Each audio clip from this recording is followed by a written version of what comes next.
Hello, I'm back. Nizo Pro niwe muri kumwe, nkabanje kubabwira uko wakorera amafaranga ukoresheje smartphone yawe online without investment, nta gishoro bigusaba. Mbere na mbere ndabanza nkwereke proof y'ukuntu wabikura. Urabona hariya mfite amafaranga 15,000 ndimo ndabikura, nkwereka ukuntu wabikura amafaranga yawe mbere yo kugira ngo ngire gute mbigishe.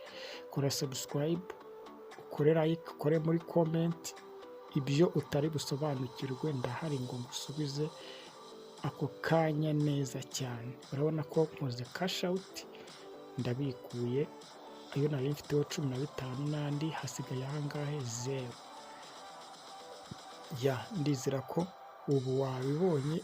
Ngiye kukwereka uko ayo nagiye nkorera, nkwereka ukuntu bimeze. Mbese nimba ubonye ino proof kumva nawe wifuje gukorera amafaranga, rwose video ziri naguteguriye zigufasha gukorera amafaranga nta gishoro bigusabye. Rero ino ni application nk'uko uyibona aha muri telefone yanjye bayita Premise. Iyi application igufasha gukorera amafaranga usubiza survey and task.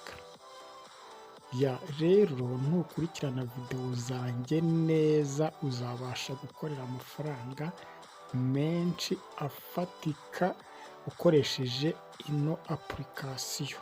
Ubu ngewe ukubwira mfite telefone enye za smartphone nizo nkoresha hano muri Premise.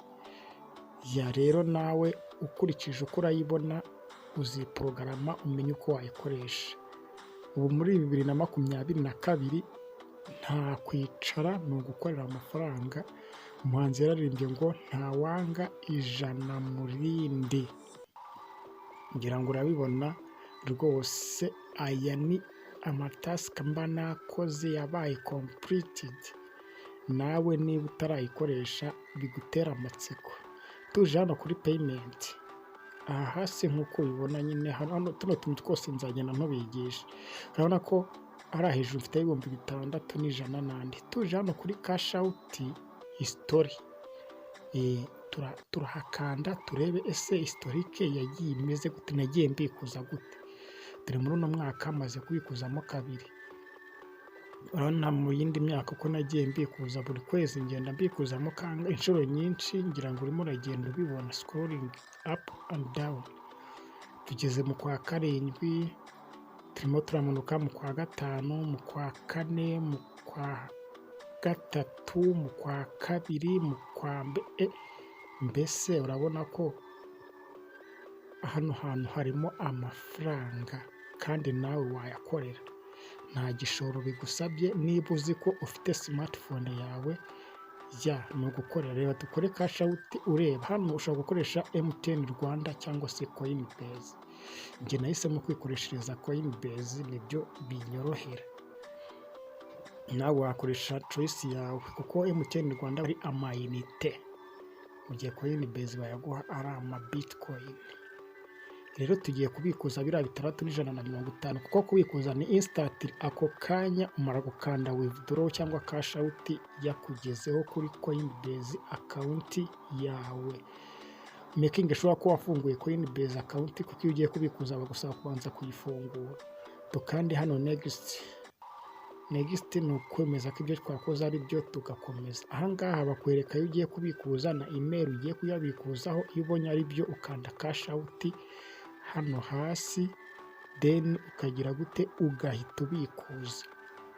Subscribe nimba utarayikora, muri comment nyandikira muhe ibindi bisobanuro birenze ibi ngibi nguhaye. Urabona hano tugiye dukanda kuri back to payment. Nyine dusubire turebe byari bimeze bite. Urabona ko hasigayeho 0. Nimba ureba kuri balance hari hejuru hasigayeho amafaranga 0. Bivuge ngo amafaranga yawe already yamaze kugera kuri Coinbase yawe cyangwa se Bitcoin. Nitugaruka handi kuri payment tugakanda muri cash out history, kuko cash out history niho dushobora kurebera ayo twabikuje uwo munsi cyangwa ejo bundi bimeze bite. urabona ko hari ejo hariho zero, ariko ntituza kuri cash out history hano hasi turabona ko tumaze kubikuza 6,165 rwose. ingaze dukandeho urebe tukwereke n'amatariki rwose. Dore ngizi tariki 14 z'ukwa mbere 2022 saa 5 zuzuye, tukaba tubikuje ariya mafaranga kuri Coinbase. Yenda reka yenda kuko urabona ko ari completed, reka yenda tujye kuri Coinbase cyangwa se kuri email, kuko kuri email bahita baguha message instantly ako kanya ikwereka ko wakiriye amadolari cyangwa se amabitcoin avuye kuri Coinbase. Abantu mukoresha ama Coinbase murabizi ko iyo wakiriye crypto bahita baguha message yuko wakiriye crypto. N'aha ngaha rero rwose bahita baguha message yihuse ako kanya ikwereka ko wakiriye crypto. Nta pause nashyizemo rwose, ni ibintu nkoze bigenda, kuko ni na message urabona ko iri saa 5 n'ira minota bavuze ngira ngo so iri saa 4 n'ira minota 49. urabona ko ino minota 49 ihuye n'iri hariya kuri premise, bivuge ngo ni instantly amafaranga yawe ahita akugeraho ako kanya. Muri comment niho uri bumbarize birenze, video zindi ziri imbere. Niyo mpamvu nkubwira ngo kora subscribe uzarushaho gusobanukirwa, kandi ntabwo ari Premise yonyine. Urabona ko twakiriye amadolari 5,94 avuye kuri Premise. Bye bye, subscribe and share, like.